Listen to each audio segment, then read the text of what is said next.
This channel does not promote any violent, harmful, or illegal activities. All content provided by this channel is meant for an educational purpose only. MDH chana masala এখন ছোলা হোক বা বরবটি দানা, সাদা চানা হোক বা কালো, সব রান্নাই হবে অসাধারণ। 4 দিন ধরে খোলা আকাশের নিচে পড়ে উচ্চ মাধ্যমিকের প্রশ্নপত্র ও ওএমআর শিট। আলিপুরদুয়ার থানার সামনে পড়ে গাড়ি ভর্তি প্রশ্নপত্র। আগামী সোমবার সেমিস্টার পদ্ধতিতে এই প্রথম উচ্চ মাধ্যমিকের পরীক্ষা। পাঠানো হয়েছে ওএমআর শিট এবং প্রশ্নপত্র নিরাপদ স্থানে রাখার বদলে 4 দিন ধরে পড়ে রয়েছে তা গাড়িতেই। থানায় বারবার বলা হলেও নিরাপদ জায়গায় নিয়ে যায়নি পুলিশ, দাবি ম্যাটাডোর চালকের। 1 तारीख के रात में गाड़ी लेके यहाँ पे आया है थाना पे। हमको लोकेशन दिया गया कि अलीपुरद्वार थाना पे जो है गाड़ी आप ले जाके लगा दो। हमें 1 तारीख के रात में गाड़ी जो है यहाँ पे ला के लगा दी है। हमारे इसमें क्या लोड है नहीं है तो सील है, वहाँ से सील करके आया, अभी तक सील खुला नहीं है। लगता है कि इसमें क्वेश्चन पेपर है। আচ্ছা অনির্বাণ, আমরা অনেক ধরনের খবর দেখিয়েছি যে লক্ষ্মীর ভান্ডারের টাকা অন্যের অ্যাকাউন্টে ঢুকে যাচ্ছে। হ্যাঁ, সেটা যখন ধরা পড়ে তখন তারা বলে যে ঠিক আছে আমি ফেরত দিয়ে দিচ্ছি। কিন্তু এবার না আমরা এমন একটা খবর দেখাবো একটু অন্যরকম বলা যেতেই পারে। মানে আমি প্রথমে আগে যারা দর্শক রয়েছে তাদেরকে প্রশ্ন করে যে আপনাদের অ্যাকাউন্টের টাকাটা আপনার অ্যাকাউন্টেই ঢুকছে তো, মানে লক্ষ্মীর ভান্ডারের টাকা আপনিই পাচ্ছেন তো, অ্যাকাউন্টে ঠিক মতো ঢুকছে কিনা সেটা কিন্তু অবশ্যই খেয়াল রাখবেন। কারণ আমি এখন অঞ্জনা চক্রবর্তীর কথা আপনাদের সামনে বলছি। মানে অঞ্জনা চক্রবর্তী তার লক্ষ্মীর ভান্ডারের টাকা অন্য এক দিদির অ্যাকাউন্টে ঢুকে যাচ্ছে এবং তিনি যখন চাইতে যাচ্ছেন তখন সেই দিদি বলছে না আমি দেবো না, আমাকে কাটমানি দাও। স্বাভাবিক অভ্যাস হয়ে দাঁড়িয়েছে হয়তো কাটমানি নেওয়ার। দেখা যাক। একেই বলে উদর পিণ্ডি বুদর ঘাড়ে। বাড়ির মা মেয়েদের জন্য লক্ষ্মীর ভান্ডারের টাকা প্রতি মাসে নির্দিষ্ট ব্যাংক অ্যাকাউন্টে পাঠাচ্ছে রাজ্য সরকার। কিন্তু প্রায় 4 বছর ধরে এক উপভোক্তা লক্ষ্মীর ভান্ডারের টাকা পড়ছে অন্য মহিলার অ্যাকাউন্টে, আর সেই টাকা চাইতে গেলে চাওয়া হচ্ছে কাটমানি। ইনি নদিয়ার কৃষ্ণগঞ্জের বাসিন্দা অঞ্জনা চক্রবর্তী। 2021 সালে তিনি লক্ষ্মীর ভান্ডারের জন্য আবেদন করেছিলেন, কিন্তু তার অভিযোগ দীর্ঘদিন কেটে গেলেও তার লক্ষ্মীর ভান্ডারের অ্যাকাউন্টে একটা কানাকড়িও ঢোকেনি। বারবার প্রশাসনের দ্বারস্থ হয়েও মিলেছে শুধুই হয়রানি। 2021 সালে যখন লক্ষ্মী ভান্ডার দুয়ারে সরকার বসে আমি তখন অ্যাপ্লাই করেছিলাম, কিন্তু আমার অ্যাকাউন্টে টাকা ঢুকছে না। পঞ্চায়েত আমাকে বিডিওতে পাঠায়, বিডিও থেকে কালেক্টারি, এইভাবে 2 বছর একটানা বিডিও কালেক্টারি এই করে বেড়ায়। অবশেষে ব্যাংকের তরফে অঞ্জনা জানতে পারেন তার টাকা ঢুকছে শ্যামলী মহলদার নামে গেদের এক বাসিন্দার অ্যাকাউন্টে। 2 বছরে সেই টাকা তুলেও দেওয়া হয় অঞ্জনা চক্রবর্তীর হাতে। বই চেক করতে গিয়ে বলে আপনার লক্ষ্মী ভান্ডার ঢুকছে কিন্তু অন্যের অ্যাকাউন্টে।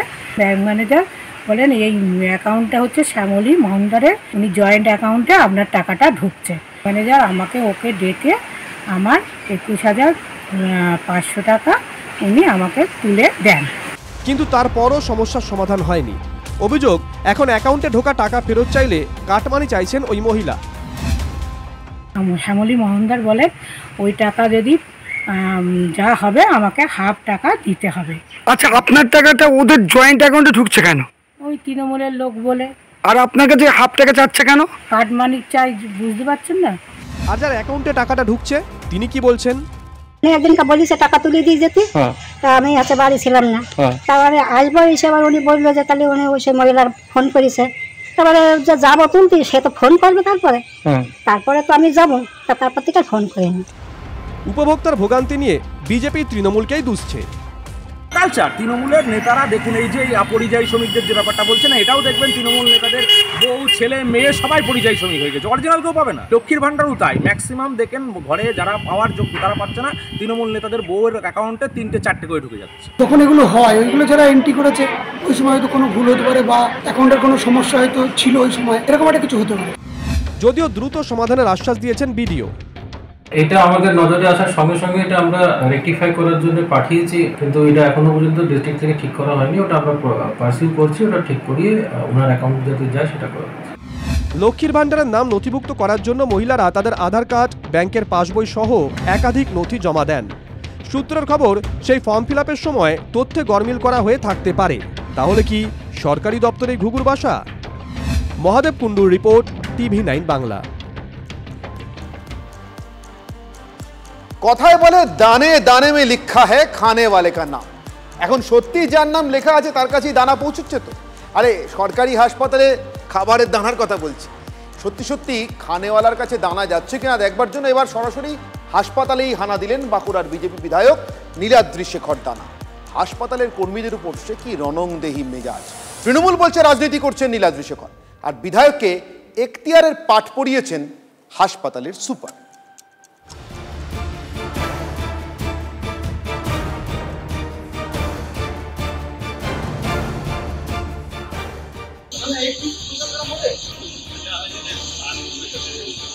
হাসপাতালে রোগীদের পুষ্টি বলতে কি দেখতে পান? মাছের টুকরো বুঝতে বিষম খেতে হয়।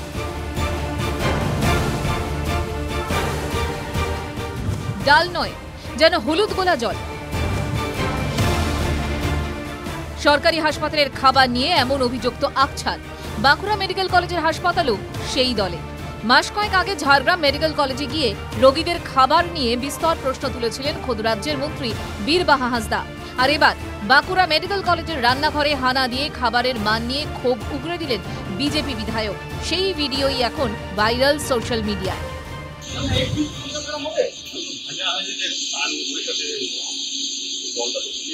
দেখুন, এরকম যদি হয় আমি কিন্তু এর ব্যবস্থা নেব, পরিষ্কার কথা বলছি।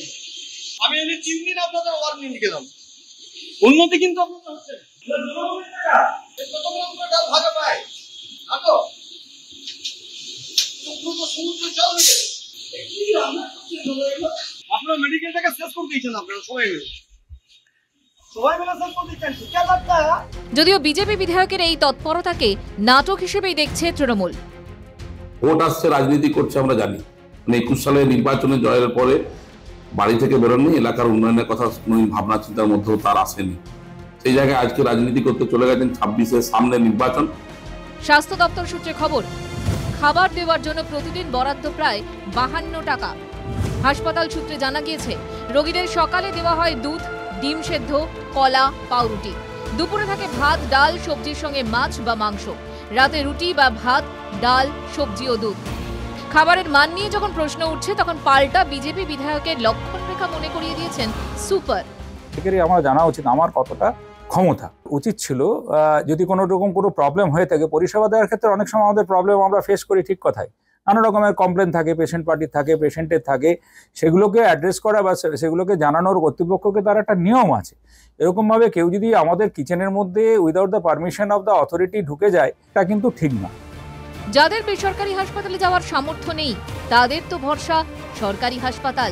সেখানেও খাবারের মান নিয়ে পদে পদে প্রশ্ন। ঝাড়গ্রাম হোক বা বাঁকুড়া, অবস্থাটা কিন্তু বদলায়নি। হীরক মুখোপাধ্যায়ের রিপোর্ট, TV9 বাংলা।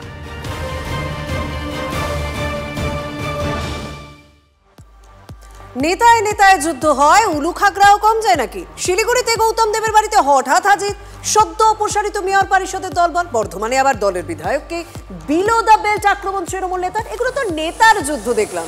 এবার ওই যে উলুখাগড়ার কথা বললাম, তাদের খবরের দিকে নজর রাখি। তারকেশ্বরে আমাদের পাড়া আমাদের সমাধান, সেইখানেও তৃণমূল কর্মীদের মধ্যে নিজেদের মধ্যে খেয়ে নিজেদের মধ্যে দ্বন্দ্ব। বুঝতে পারছেন তো, নেতাদের দেখে কি শিখছেন এই উলুখাগড়ারা? তিনি শিলিগুড়ির মেয়র গৌতম দেবের বাড়ির সামনে বিক্ষোভ দেখালেন বিরোধী কেউ নন, শাসক দলেরই লোকজন।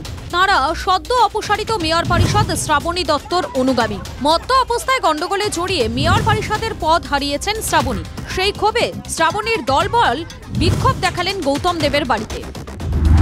দিলীপ বর্মনের পর আরো এক তৃণমূল কাউন্সিলরের ক্ষোভে গৌতম দেব। জানি না আমি কি এমনি এসেছেন না, আমরা দেখা করতে এসেছি। কেন কি জন্য কিছু জানতে চাইবেন? জানি হ্যাঁ, নো কমেন্টস। ওরা যেটা বলেছে সেটা নিয়ে আমি যেখানে কথা বলার পরিস্থিতি সুযোগ হলে কথা বলব। শিলিগুড়িতে মহানাগরিককে কার্যত তুলোধনা তৃণমূলের একাংশে।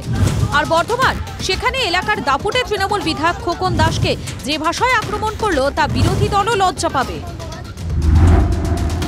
আমার নাম নয়ন, ও যদি উত্তরে পা ঢুকি যায় না, ওর পা হাতটা ভেঙে হাতে ধরিয়ে দেবো। গ্রেফতার করবে তো সব খোকন দাস। বর্তমানে ও এমএলএ, যত ভোটের দিন এগিয়ে আসবে, যত ভোট মানে একদম শিওরে আসবে, তত কিন্তু তৃণমূলের মধ্যে এখন গোষ্ঠীদ্বন্দ্ব প্রকাশ আসবে। এবং এই গোষ্ঠীদ্বন্দ্বের মূল কারণ হচ্ছে বকরা। হুগলির তারকেশ্বরে আবার পাড়ায় সমাধান হয়ে উঠল তৃণমূলের বিবাদের মঞ্চ। তৃণমূল কর্মীদের হামলার অভিযোগ উঠল তৃণমূল বিধায়ক অনুগামীদের বিরুদ্ধে। সঞ্জয় রায় নামে আমাদের এক তৃণমূল কর্মী, সেই যথারীতি আমাদেরকে দেখতে যাচ্ছিল। শহীদুলের কয়েকটা ছেলে তাদেরকে কোনো কথা বলার সুযোগ না দিয়ে তাকে তার মোটরসাইকেল ভাঙ। সম্পূর্ণ মিথ্যে, ভিত্তিহীন। আমি ওই জায়গায় যাইনি, ও আমার গ্রামে ক্যাম্প হয়নি, আমি ওই জায়গাতে যাইনি। বহিরাগতরা গিয়ে ওখানে অশান্তি পাকানোর চেষ্টা করেছে। বৃহস্পতিবার বিধানসভায় এক মন্ত্রীকে অপদার্থ বলছেন তৃণমূল বিধায়ক। আর পরিষদীয় রাজনীতি পেরিয়ে মেঠো রাজনীতিতেও তৃণমূলে Grihadaha. Bureau report, TV9 Bangla. এই মুহূর্তে আমরা মুর্শিদাবাদের লালগোলার বিডিও আবাসনের ছবি দেখাবো। যে আবাসনে বিডিও থাকেন, জয়েন্ট বিডিও থাকেন, সেখানে রাতের অন্ধকারে দুষ্কৃতীরা কিভাবে হামলা করছে সেই সিসি ক্যামেরা ফুটেজ ইতিমধ্যে প্রকাশ্যে এসেছে। ভাবুন, ভিআইপি ভিভিআইপি যারা থাকেন, যেখানে নিরাপত্তা জোরদার হওয়া উচিত, সেই আবাসনে সিসি ক্যামেরা ফুটেজে যা দেখা যাচ্ছে যে ইট ছোড়া হচ্ছে। লালগোলায় বিডিও আবাসনে হামলার ছবি দেখছেন। একজন নয়, দুজন নয়, বেশ কয়েকজন জড়া হয়েছেন। দেখুন, মুখে কাপড় বেঁধে কিভাবে বড় বড় ইট ছোড়া হচ্ছে। যে আবাসনে ভিআইপি ভিভিআইপিরা থাকেন, সেখানে কোনো রকম নিরাপত্তা নেই।